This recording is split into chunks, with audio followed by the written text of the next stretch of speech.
नमस्कार दोस्तों, good morning. स्वागत है एक बार फिर से आपके अपने चैनल बीड़ा वालाइसी में। और सभी व्यूअर्स का एक बार फिर से लेटेस्ट अपडेट के साथ हार्दिक हार्दिक अभिनंदन है, बहुत बहुत स्वागत है। दोस्तों, जो भी चैनल पर नए हैं और अभी तक सब्सक्राइब नहीं किया है तो चैनल को सब्सक्राइब जरूर करते चलें।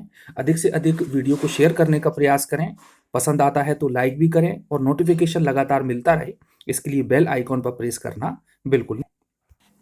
दोस्तों, जैसा कि हम सब जानते हैं कि 3-4 साल तक लगातार संघर्ष के बाद में वेरिफिकेशन के बाद बड़ी मुश्किल से लोक शिक्षण संचालनालय के द्वारा जनजाति विभाग के द्वारा अपनी शिक्षकों की नियुक्ति की प्रक्रिया प्रारंभ की गई।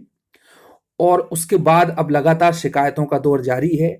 और जैसे ही शिकायतों पर ध्यान दिया जाता है तो पता चलता है कि काफ़ी कुछ खामियां और काफ़ी कुछ अनियमितता देखने को मिली है। अभी हमने हाल ही में देखा कि जो डबल डिग्री का मैटर था, पहले नियुक्ति दे दी गई और उसके बाद में जब शिकायत की और जांच बिठाई गई डीओ लेवल पर, तो वहां पर पाया गया कि उनके दस्तावेजों में डबल डिग्री प्रदर्शित हो रही है, यानी कि एक ही सत्र में 2 डिग्रियां की गई हैं। और इस प्रकार से उनकी उपस्थिति को और उनकी नौकरी को निरस्त करते हुए उनको बाहर का रास्ता दिखा दिया गया। अब दोस्तों, एक और लेटर जारी किया गया है लोक शिक्षण संचालनालय को संदर्भित करते हुए डीओस के द्वारा, जिला शिक्षा अधिकारियों के द्वारा। और ये लेटर संबंधित है अतिथि शिक्षकों के नियम से। दोस्तों, जैसा कि हम सब जानते हैं कि अतिथि शिक्षकों का रूल था कि 3 साल और 200 दिन उन्होंने अतिथि शिक्षक में कार्य किया हो। और उसके बाद में कुछ रूल्स को संशोधित भी किया गया। अब उस संशोधन के बारे में भी मैं आप लोगों को बताऊंगा कि किस आधार पर ये जो है निरस्त की गई है इनकी उपस्थिति, क्योंकि अभी हाल ही में एक और लेटर जारी किया है और ये लेटर जारी किया गया है कार्यालय जिला शिक्षा अधिकारी द्वारा। तो दोस्तों, लगातार शिकायतों का दौर जारी है और शिकायतों पर कार्रवाई करने के बाद में काफी कुछ अनियमितताएं देखने को मिली हैं। चाहे हम अतिथि शिक्षकों की बात करें, चाहे हम जो नॉन अतिथि हैं, नॉन गेस्ट हैं, उनकी बात करें, तो नौकरियों से निकालने का सिलसिला लगातार डीपीआई में जारी हो रहा है। तो दोस्तों, आज हम इसी के संबंध में बात करने वाले हैं कि किस प्रकार से जो अतिथि शिक्षक हैं उनकी उपस्थिति को निरस्त करने संबंधी एक महत्वपूर्ण आदेश जारी किया गया है। तो आप लोग भी इससे सचेत हो जाएं और देख लें कि आपके डॉक्यूमेंट्स ठीक हैं या नहीं और आप उस नियमों का पालन करते हैं या नहीं। तो चलिए पहले हम बात कर लेते हैं उस लेटर की, और बीच बीच में हम साथ में नियमों का स्पष्टीकरण भी करते चलेंगे कि आखिर किस आधार पर इनकी नियुक्ति को निरस्त किया गया है, इनकी उपस्थिति को निरस्त किया गया है। तो चलिए सबसे पहले देखते हैं लेटर। देखिए दोस्तों, आपके सामने एक ये लेटर है और लोक शिक्षण संचालनालय से संदर्भित है। कार्यालय जिला शिक्षा अधिकारी जिला मंदसौर के द्वारा ये जारी किया गया है और इसका दिनांक है 11/12/2021 को।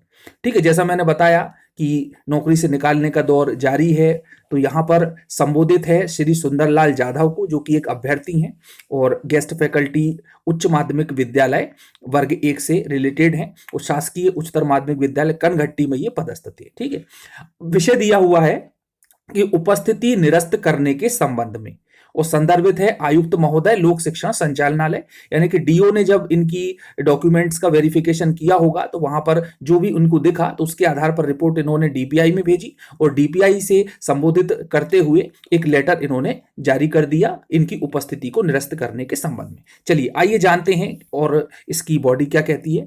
तो उपरोक्त विषय एवं संदर्भ में लेख है कि आपकी नियुक्ति उच्च माध्यमिक शिक्षक पद पर शासकीय उच्चतर माध्यमिक विद्यालय कनघट्टी में अंग्रेजी विषय में अनरिजर्व एक्स ओपन में हुई थी।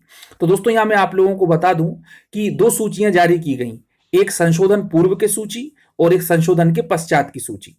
तो जब फाइनल चयन सूची जारी की गई थी तो उसमें जो गेस्ट फैकल्टी के अभ्यर्थी थे उनको उठा करके अनरिजर्व में कर दिया गया था और काफी कुछ अनियमितताएं देखने को मिली थी। जब डीपीआई को पता चला कि यहां पर गड़बड़ी हुई है तो उन्होंने एक और संशोधन लिस्ट जारी की, जिसमें कि जो अपनी अपनी कैटेगरी में थे उनको वापस भेज दिया गया। अनरिजर्व वाले यदि गेस्ट हैं तो वह गेस्ट में चले गए, ओबीसी वाले अनरिजर्व में आ गए तो उनको ओबीसी में भेज दिया गया, इत्यादि इत्यादि, और इसके बारे में हम सभी जानते हैं। वही इनके साथ हुआ है। ठीक है, तो कार्यालय में उपस्थिति के समय में आपके द्वारा प्रस्तुत दस्तावेजों के आधार पर, क्योंकि दोस्तों जब ये संवर्ग चेंज करने वाली संशोधित सूची जारी की गई तो इन्होंने नियम निकाला कि फिर से दस्तावेजों का सत्यापन होगा क्योंकि संवर्ग चेंज हुए हैं। तो आगे है कि 7 अक्टूबर 2021 के द्वारा आपकी उपस्थिति मान्य करते हुए संस्था शासकीय उच्चतर माध्यमिक विद्यालय कनघट्टी में उपस्थित होने के लिए आदेशित किया गया था। कब किया गया था? जब ये संशोधित चयन सूची जारी नहीं की गई थी, पर नियुक्ति के उपरांत, क्योंकि बाद में जारी की गई, विभाग द्वारा अंतिम चयन सूची में आपका चयन प्रवर्ग में संशोधित होने के कारण अब आपका संशोधित चयनित प्रवर्ग guest faculty unreserved ex open में किया जाता है। यानी कि विदाउट गेस्ट फैकल्टी से अब ये गेस्ट फैकल्टी में वापस आ गए। और निश्चित रूप से जो अतिथि शिक्षकों के नियम थे कि 3 साल और 200 दिन कंप्लीट होना चाहिए, तभी उनको उन 25% में शामिल किया जाएगा जिनके पद इस भर्ती परीक्षा के लिए आरक्षित किए गए थे। तो वहां पर ही ये फेल हुए हैं। तो आइए दोस्तों जानते हैं कैसे फेल हुए। तो संशोधित चयनित प्रवर्ग के पश्चात आपके द्वारा प्रस्तुत अतिथि शिक्षक के अनुभव प्रमाण पत्र वर्ष 2013-14 से 2017-18 तक प्रस्तुत किए गए हैं। ठीक है, क्योंकि सर्टिफिकेट इन्होंने दिखाए होंगे, तो इनके सर्टिफिकेट थे 2013 से लेकर के 2017-18 तक के, तथा बीएड वर्ष 2017 में किया है एवं एमए वर्ष 2015 में उत्तीर्ण की है। तो देखिए दोस्तों, 2017 भी और 2015 भी इनके अतिथि शिक्षकों के बीच में आ रहा है, यानी कि इन्होंने अतिथि रहते हुए ही ये डिग्रियां संपन्न की हैं, जो कि रूल के खिलाफ हैं। हालांकि इसमें एक रूल्स और है, वो मैं आप लोगों को बताऊंगा, मुख्यालय के अंदर और मुख्यालय के बाहर रहने वाला, तो वो भी मैं आप लोगों को दिखाता हूं। में उत्तीर्ण की और इस प्रकार अतिथि शिक्षक में अध्यापन कार्य करते हुए आपके द्वारा बीएड एवं एमएड किया गया। अतः आपका अतिथि शिक्षक का अनुभव 3 वर्ष एवं 200 दिन पूर्ण नहीं होता है। यानी कि जो शर्त थी आपकी कि 3 वर्ष और 200 दिन पूर्ण होना चाहिए था, वो आपका पूर्ण नहीं हुआ, क्योंकि इन दिनों को उन्होंने माइनस कर दिया होगा जिस समय में आपने अतिथि शिक्षक रहते हुए बीएड एवं एमएड किया है, और जो शेष दिन बचे हैं वो 3 वर्ष और 200 दिनों को कंप्लीट नहीं करते। अतः आपकी उपस्थिति तत्काल प्रभाव से निरस्त की जाती है, और इस प्रकार से उनकी उपस्थिति को निरस्त कर दिया गया। जिला शिक्षा अधिकारी जिला मंदसौर। तो दोस्तों इस प्रकार की कार्यवाही जारी है। तो आइए अब मैं आप लोगों को बता देता हूं कि जो रूल्स जारी किए गए थे अतिथि शिक्षक में, तो वह किस नियम के आधार पर आता है। अब दोस्तों जो अतिथि शिक्षकों से संबंधित जो नियम है उसमें पॉइंट नंबर 2 कहता है, जैसा कि संशोधित रूल बुक जब जारी की गई थी उसमें ये सभी नियमों को बताया गया था, और इसमें अतिथियों को कुछ रिलैक्सेशन भी दिया गया था मुख्यालय से बाहर और मुख्यालय के क्षेत्र में बीएड या एमएड साथ में करने पर। तो पॉइंट नंबर 2 कहता है कि जिन अतिथि शिक्षकों ने जिस स्थान पर अतिथि शिक्षक के रूप में अध्यापन का कार्य किया है और उसकी मुख्यालय से भिन्न स्थान से नियमित छात्र के रूप में उपाधि प्राप्त की है।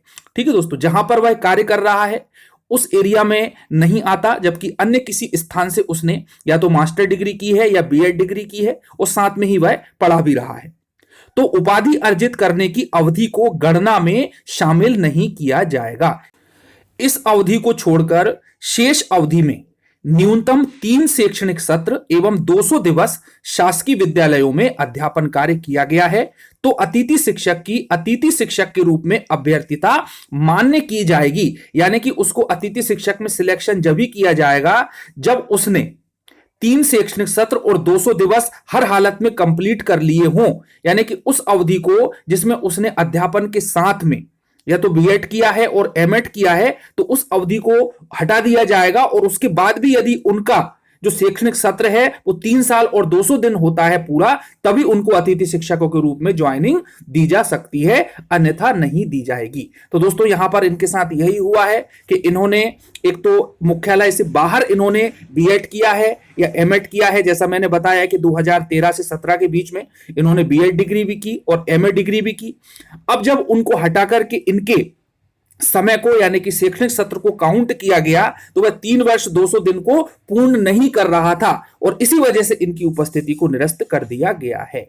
तो दोस्तों ये भूलवश जो है संशोधित पूर्व से सूची जारी की गई थी, और संशोधन के बाद में जब इनकी कैटेगरी को चेंज किया गया, जैसा कि आप ये देख पा रहे हैं कि ये जो रैंक है इनकी, और संशोधन के बाद में ये जो लिस्ट जारी की गई है जो कि आपके सामने है, और आप ये देख पा रहे हैं कि ये सुंदरलाल जाधव का नाम है और इनको गेस्ट फैकल्टी में शामिल कर लिया गया संशोधन के बाद।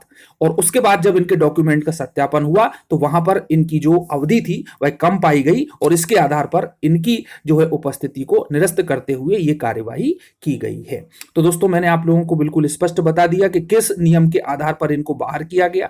तो आप सभी लोग सतर्क हो जाएं और ध्यान रखें कि इस प्रकार का जो संशोधन संवर्ग में कैटेगरी में किया गया है और उसके बाद फिर डीओ लेवल पर भी उनकी जांच हो रही है। तो सभी लोग सतर्क होने के साथ में अपने डॉक्यूमेंट्स को चेक कर लें। और आगे भी दोस्तों जो ट्राइबल डिपार्टमेंट भी अभी जारी करेगा माध्यमिक शिक्षकों की, और वर्ग 1 की तो कर ही चुका है, तो वहां भी ये समस्या आ सकती है।